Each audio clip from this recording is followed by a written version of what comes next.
20 जुलाई 2023 को अखबारों में एक खबर प्रकाशित होती है कि एक ऐसा कैप्टन जिसने कई फौजियों की जान बचाई और जान बचाते बचाते शहीद हो जाता है।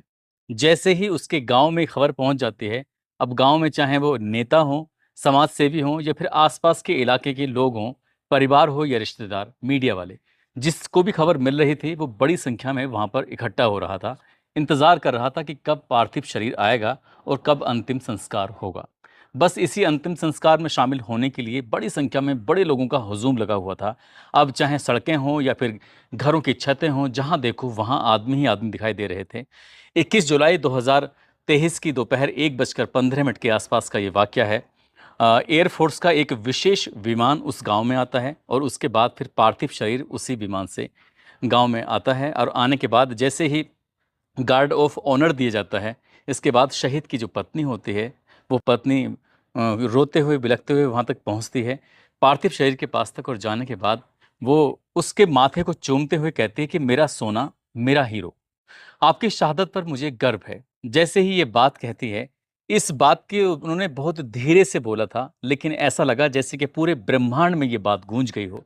और जितने लोगों ने भी ये बात सुनी थी, एक दूसरे को देखकर जब लोगों की आंखों में आंसू आने शुरू हुए हैं, ऐसा कोई वो शख्स नहीं था जिसकी आंखों में वहां पर आंसू नहीं थे। बस ये खबर अखबार में छपती है और अखबार में खबर छपने के बाद जिसने भी ये बात सुनी थी, उसकी भी आंखें नम हो जाती हैं। एक बार फिर से एक और वाकया होता है उसी शहीद की पत्नी के साथ। जैसे ही लोगों ने सुना, फिर पूरा देश रोने लगता है। लेकिन पूरा देश रोने के कुछ ही घंटों बाद, कुछ ही दिन के बाद ऐसा क्या हो जाता है कि लोग फिर उन पर सवाल खड़े कर देते हैं। आज की इस कहानी के माध्यम से यही जानने की, यही समझने की कोशिश करेंगे, आखिरकार कैप्टन शहीद की जो पत्नी होती हैं, उनसे ऐसी क्या गलती हुई हुई भी है कि नहीं हुई है। इसी के बारे में जानने की और समझने की कोशिश करते हैं।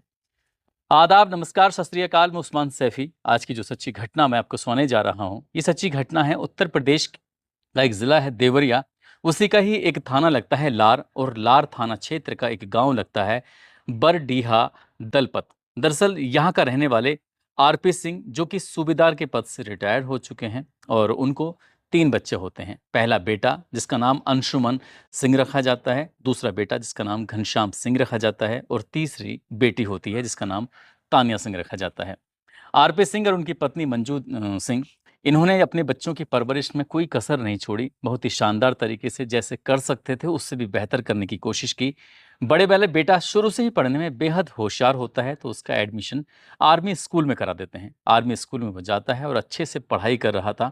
पढ़ाई करने के दौरान ही उसके बाद उसका arm force medical college Pune में एडमिशन हो जाता है, और यहीं से वो एमबीबीएस करने लगता है। एमबीबीएस की पढ़ाई कर रहा था। इसी बीच में कॉलेज के दिनों की बात है, एक बहुत ही खूबसूरत लड़की से उसका आमना सामना होता है। हालांकि पहली बार में वो एक दूसरे से कुछ कह नहीं पाते, बातचीत नहीं कर पाते ज़्यादा एक दूसरे से। लेकिन जैसे जैसे मुलाकातों का सिलसिला आगे बढ़ता है, तो दोनों को एक दूसरे से प्यार हो जाता है। प्यार का सिलसिला भी लंबे समय तक ऐसे ही चलता रहा। लड़की को लड़के से और लड़के को लड़की से प्यार हो जाता है।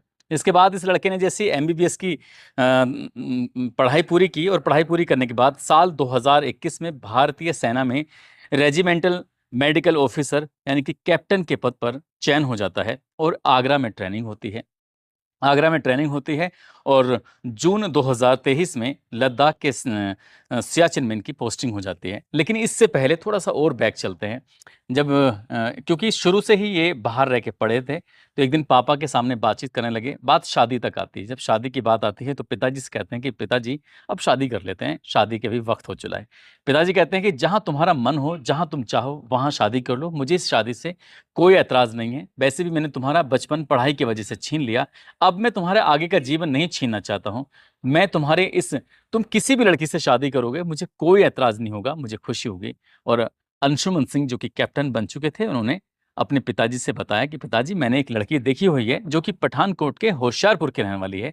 स्मृति सिंह उनका नाम है। हम लोग एक दूसरे को लगभग 8 सालों से जानते हैं, पहचानते हैं। जैसे ही पिताजी ने ये बात सुनी, पिताजी ने कहा ठीक है, उनके घर वालों से बातचीत करते हैं, और शादी की तारीख भी मुकर्रर कर दी जाती है। 10 फरवरी 2023 को शादी की वो तारीख आती है। परिवार के लोग सीधा पठानकोट पहुंचते हैं और धूमधाम के साथ शादी होती है। और शादी जब होती है, तो दोनों ही परिवार बेइंतहा खुश थे। लड़के की नौकरी लग चुकी थी, और वो लद्दाख के सियाचिन में इनकी पोस्टिंग हो जाती है। और पोस्टिंग किस बात सब कुछ ठीक चल रहा था। अब वो लड़का अपनी मम्मी से, पिताजी से, पत्नी से और परिवार के बाकी सदस्यों से यानी कि कैप्टन साहब बात कर लिया करते थे।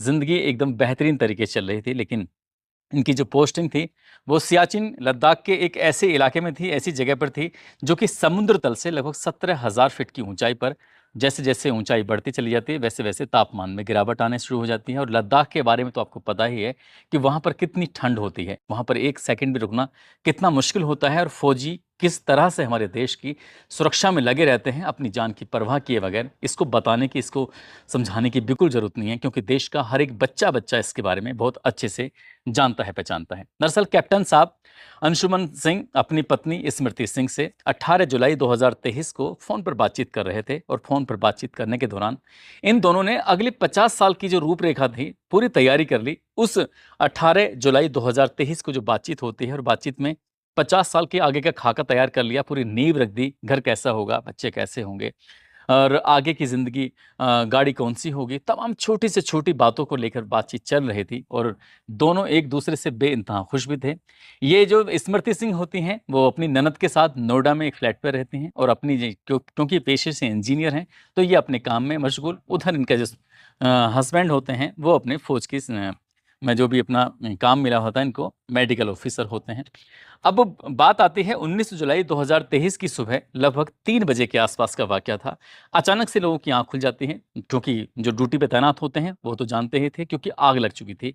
17,000 फीट की ऊँचाई पर जो इनके अपने टेंट-वेंट बने हुए थे, ये चंदन डोपिंग ज़ोन होता है, उसमें आग लग जाती है और आग बहुत तेज़ी के साथ लगने लगती है। हालाँकि ठंड का मौसम था, लेकिन जब हवा बहुत तेज़ चल रही थी, तो इसी बीच में कई सैनिक ऐसे होते हैं, जो उस कैंप में, उस टेंट में फँसे हुए थे। अभी अंशुमन सिंह को पता चलता है, वो दौड़कर सीधा उस कैंप में जाते हैं और कैंप में जाने के बाद बहादुरी का परिचय दिखाते हुए 5 सैनिकों सहित कई लोगों की जान वहाँ से बचा लेते हैं। उनको सुरक्षित निकाल लेते हैं। लेकिन जैसे ही आग की लपटें और बढ़ रही थीं, तो आग की लपटें आगे एक मेडिकल इन्वेस्टिगेशन शेल्टर होता है, उसको भी उसने अपनी चपेट में ले लिया। अंशुमन सिंह ही जानते थे कि इस मेडिकल इन्वेस्टिगेशन शेल्टर की कितनी अहम भूमिका है। दरअसल उसमें रक्षक दवाइयाँ रखी हुई थीं, उसमें बहुत सारे उपकरण रखे हुए थे। उन्होंने आप देखा ना ताप देखा और सीधा उस कैंप में कूद जाते हैं, उस मेडिकल इन्वेस्टिगेटिव गेशन सेंटर के अंदर, और वहाँ जाने के बाद उस आग पर काबू करने की कोशिश कर रहे थे और जो भी रक्षक दवाइयाँ थीं, जो भी उपकरण थे, उनको बचा ही लिया आखिरकार। और सब के सब लोग सोच रहे थे कि वाक़ई इन्होंने एकदम सुपरमैन की तरह काम किया और बहुत बड़े नुकसान से देश की सेना को बचा लिया। लेकिन वो उतना झुलस चुके थे, इसकी किसी ने कल्पना भी नहीं की थी। बहुत ज़्यादा झुलसने की वजह से इनको तुरंत ही हॉस्पिटल जाने के लिए हेलीकॉप्टर का इंतज़ाम किया जाता है और हेलीकॉप्टर के माध्यम से इन्हें सीधा पहुँचाया जाता है हॉस्पिटल। अब ये हॉस्पिटल तो पहुँच जाते हैं, लेकिन झुलस ज़्यादा गए थे। 19 जुलाई सुबह लगभग 3 बजे के आसपास का वाक़या रहा होगा। जब इनकी तबीयत लगातार बिगड़ने लगती है, तबीयत बिगड़ते-बिगड़ते हालत ख़राब ही थी। कुल कुल मिलाकर वो शहीद हो जाते हैं, यानी कि प्राण त्याग देते हैं, वो मर जाते हैं। उसके बाद जैसे ही वो शहीद होने की बात आती है, ऑफ़िसर तक ये बात पहुँचती है, फिर ऑफ़िसर, ये आप सहज ही अंदाज़ा लगा सकते हैं कि जब कोई सैनिक सैनिक शहीद होता है, तो उसकी शहीद होने की खबर जब घरवालों को दी जाती है, तो कितना बड़ा पत्थर दिल पर रखकर ये बात कही जाती होगी और जो सुनता होगा वो कितने बड़ा दिलवाला होगा कि जिस तरह से वो खबर मिलती होगी। तो ये खबर पहुंच जाती है कैप्टन शहीद अंशुमन सिंह की पत्नी के पास, स्मृति सिंह के पास फ़ोन पहुंचता है 19 जुलाई 2023 को कि आपके जो पति हैं वो इस तरह से इस घटनाक्रम में शहीद हो गए हैं। और जैसे ये बात पता चलती है, तुरंत ही कैप्टन की पत्नी अपने ससुर, अपनी सास और बाकी जो परिवार के सदस्य थे उनको सबको बताती हैं, कहती हैं कि आज इस तरह से हो गया है। तब तक तो शायद उन्हें इस चीज़ का एहसास भी नहीं था कि ये हो क्या गया है। लेकिन जैसे-जैसे ही खबर घर वालों को, उसके बाद फिर मीडिया, नेता, आस-पास के लोग, पड़ोसी, आस-पास के ज़िले में डीएम, बड़े-बड़े अधिकारी, एमएलए, एमपी, सबके पास खबर पहुँचती है। बड़ी संख्या में लोग उनके गाँव में फिर जमघट लग जाता है। इंतज़ार किया जा रहा था पार्थिव शरीर का। पार्थिव शरीर आता है तो उस पार्थिव शरीर को चूमते हुए ये स्मृति सिंह कहती हैं कि मेरे सोना, मुझे तुम पर बड़ा गर्व है। और वैसे भी बातचीत के दौरान वो कहते थे कि मैं कोई सामान्य मौत नहीं मरूँगा, बल्कि मेरे सीने पर बहुत सारा पीतल होगा। जब इस तरह की बातें कहते थे तो वो याद करके रोने लगती हैं और रोते-रोते फिर ये कहानी आगे बढ़ने लगती है। अब यहाँ से वक्त बीत जाता है और इसी बीच में भारत सरकार ये घोषणा करती है कि इनको मरणोपरांत यानी कि अंशुमन सिंह को मरणोपरांत कीर्ति चक्र से नवाजा जाएगा। और कीर्ति चक्र से नवाजने की एक तिथि ये घोषित कर दी जाती है। ये 26 जनवरी 2024 को ये घोषणा होती है और 5 जुलाई 2024 को इन्हें राष्ट्रपति भवन में एक अनाउंसमेंट हो रहा था। और जो कैमरे का जो फोकस था वो रक्षा मंत्री राजनाथ सिंह की तरफ था। उनकी जस्ट बगल में, उनकी बिल्कुल बराबर में भारत के प्रधानमंत्री नरेंद्र मोदी भी बैठे हुए थे। इसके बाद जब फोकस जाता है तो सीधा दो महिलाओं की तरफ जाता है और वो दो महिलाएं कोई और नहीं, एक उनमें अंशुमन सिंह की मां होती हैं मंजू सिंह, और एक उनमें उनकी पत्नी होती हैं स्मृति सिंह। ये दोनों जब आ रही थी उसके बाद इन्हें कीर्ति चक्र से सम्मानित किया जाता है। और जब सम्मानित किया जा रहा था तो इसके बाद ये फोटो, ये वीडियो सोशल मीडिया पर वायरल होने लगती है। साथ ही एक छोटा सा क्लिप था जिन्होंने पहली बार मिलने की कहानी बताई कि किस तरह से हम मिले थे, किस तरह से इनका प्यार प्रवान चला और किस तरह से इनकी शादी होती है। ये बात इन्होंने जब नम आंखों से रोते हुए बात कही थी तो पूरा देश इन वीडियो को देखने के बाद, इन फोटो को देखने के बाद रोने लगता है। अभी कुछ वक्त ही हुआ था कि यहाँ से ये चक्र लेके, यह कीर्ति चक्र जो इन्हें सम्मान मिला था, उसे जो नवाजा गया था, सास और बहू और उनके जो शहीद होते हैं उनके पिता, वो लेकर यहाँ से निकल ही रहे थे। कुछ फोटो वोटो खींचते हैं और सामने राहुल गांधी से भी भेंट वार्ता हो जाती है। राहुल गांधी से जैसी भेंट वार्ता होती है उसके बाद फिर नंबर का आदान प्रदान किया जाता है। और नंबर का आदान प्रदान करने के बाद वो कहते हैं कि हमसे मुलाकात कर लीजिए। और उत्तर प्रदेश के रायबरेली में मुलाकात का वक्त भी तय हो जाता है। इसके बाद फिर शहीद कैप्टन अंशुमन सिंह के माता और पिता दोनों जब मुलाकात करते हैं तो मुलाकात के दौरान इसी बीच में कई पत्रकार भी वहाँ पर मौजूद होते हैं।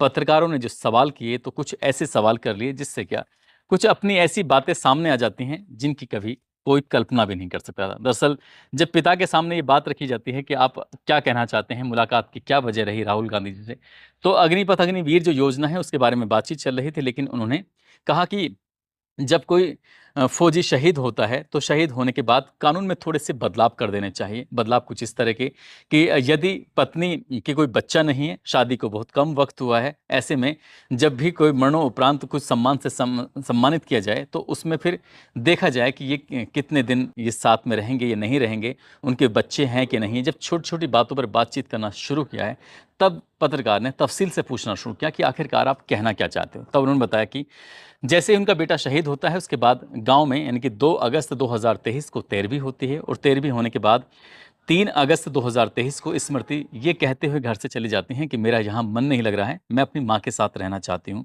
और ये जो दुखों का पहाड़ जो टूटा है, इस वक्त मुझे एक सहारे की ज़रूरत है, मुझे अपनी माँ के पास जाना है। बस परिवार वालों ने कहा कि ठीक है, इसमें कोई बुराई वाली बात नहीं है। वो वहाँ से निकल जाती हैं। 4 अगस्त 2023 को वो पहुँच जाती हैं नोएडा के फ्लैट पे, जहाँ फ्लैट पे अपनी ननद के साथ रहती थी। और वहाँ पर जितना भी अंशुमन से जुड़ा हुआ सामान था, कैप्टन शहीद से जुड़ा हुआ सामान था, वो सारा सामान वहाँ से समेटती हैं। समेटने के बाद अपनी माँ के यानी कि अपनी मायके यहाँ चली जाती हैं। उसके बाद जो अगला प्रोसेस होता है वो एटीएम जो होता है उसको ब्लॉक करा देती हैं। वो एटीएम जो एक फ़ौजी को मिलता है, 2 एटीएम होते हैं, एक फ़ौजी अपने पास रख लेते हैं और दूसरा एटीएम अपने परिवार के किसी सदस्य को दे देते हैं। वो एटीएम माँ के पास होता है और जब वो ब्लॉक हो जाता है तब माँ को थोड़ा एहसास होता है कि आखिरकार ये ब्लॉक कैसे हो गया, समझ नहीं आ रहा है। घर में जो फ़ोन मिले हुए थे इनके आपस में, अंशुमन सिंह के परिवार में जो फ़ोन थे वो पोस्टपेड कनेक्शन थे। पोस्टपेड कनेक्शन होने के बाद इनमें से जो फ़ोन होता है एक, जो कि स्मृति सिंह के पास होता है, उसको प्रीपेड में कन्वर्ट कर दिया जाता है। और ये बात कहीं न कहीं छोटी-छोटी बातें थीं, लेकिन ये तब तक इन बातों का एहसास नहीं हुआ। लेकिन एहसास इन बातों का तब होता है जब कीर्ति चक्र जो सम्मान से इन्हें नवाजा गया था 5 जुलाई 2024 को राष्ट्रपति भवन में राष्ट्रपति द्रौपदी मुर्मू जब सम्मान दे रही थी, तो उस वक्त पत्नी जो शहीद की जो पत्नी होती हैं उनके हाथ में वो कीर्ति चक्र है, लेकिन माँ का हाथ कीर्ति चक्र के पास नहीं होता है। जब थोड़ा सा इशारा किया जाता है तब वो उस कीर्ति चक्र से हाथ लगाते हैं। फिर माँ ने भी ये बात कही और पिता ने भी ये बात कही कि हमने तो अपने उस कीर्ति चक्र को जो हमारे बेटे के शहीद होने के सम्मान में मिला है उसको तो हमने छूकर भी नहीं देखा है। काश हमें उसे छूने का अवसर मिल जाता। जब बात यहाँ तक आती है छूने का भी अवसर नहीं मिला है, यही बात सोशल मीडिया पर वायरल होने लगती है। ये मीडिया में ये भी बात सामने आती है कि लखनऊ में एक मूर्ति रखी जानी है। जब मूर्ति रखी जानी है तो इनके जो शहीद के पिता होते हैं आरपी सिंह, ये कहते हैं कि उस चक्र को मैं चाहता हूं कि अपने यहाँ सीने पे लगाऊं और सीने पे लगाने के बाद कम से कम मैं भी उसका एहसास करूं कि किस तरह से मतलब मेरे बेटे ने इतना बड़ा काम किया है। लेकिन जब पत्नी के परिवार वालों से जब बातचीत की जाती है, इनके अपनी बेटे की बहू के परिवार वालों से बात की जाती है, तो कोई बातचीत नहीं करते और उनका नंबर स्विच ऑफ हो जाता है। इस तरह के आरोप लगने लगते हैं और सीओ साहब भी कोई खास जवाब नहीं दे पाते। जब ये पूरी कहानी को एक बार समेटने की कोशिश की जाती है और बहू पर इस तरह के आरोप लगते हैं कि जो भी सामान था वो और कीर्ति चक्र होता है, जो भी कुछ था वो लेकर निकल जाती हैं, चले जाते हैं।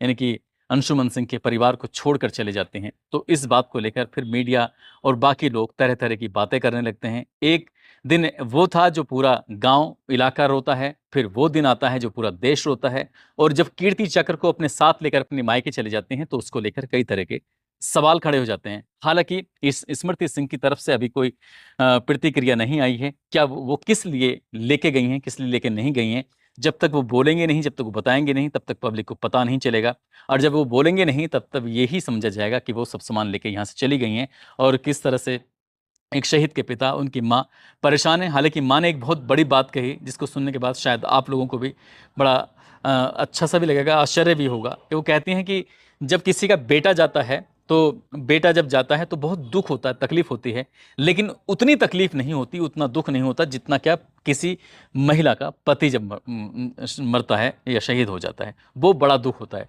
तो वाक़ई ये एक माँ का बड़प्पन है कि अपनी बहू को वो इतना दर्जा दे रही हैं। उनका ये कहना है कि वो साइलेंट रूप से ना जाती तो ज़्यादा ठीक था, वो कह के चली जाती तो शायद इतनी तकलीफ नहीं होती। पिता ये कहते हैं कि अगर वो बेटी की तरह हमारे घर पे रहती तो हम कहीं भी उनकी शादी करा सकते थे और जहाँ वो चाहती हैं हम उनको वहाँ भेज देते। अगर उन्हें लगता है कि परिवार में शादी करनी थी तो 2 साल छोटा मेरा बेटा है, उससे भी मैं शादी करा सकता था। लेकिन ये क्या आगे भविष्य में होगा या नहीं होगा, लेकिन फ़िलहाल जिस तरह की बातें चल रही हैं कि कोई बेटा कोई शहीद हो जाता है तो माँ-बाप का भी मान-सम्मान रखना चाहिए और जब सम्मान से नवाजा जाए तो इस तरह की बहुत सारी छोटी-छोटी बातों का ध्यान रखना चाहिए। मैं भी अपनी वीडियो के माध्यम से सरकार से यही अपील करूँगा कि इस बात पर ध्यान देने की ज़रूरत है, क्योंकि बेटा शहीद हो जाता है और पत्नी को अगर बच्चे नहीं होते हैं, तो वो सारा सम्मान या सारा सामान लेकर वो निकल जाती है और माँ-बाप लकीर पीटते रह जाते हैं। दोस्तों, इस पूरे घटनाक्रम को, इस कहानी को सुनाने का उद्देश्य किसी को परेशान करना नहीं है, किसी का दिल दुखाना नहीं है, बल्कि आपको जागरूक करना है, आपको सचेत करना है।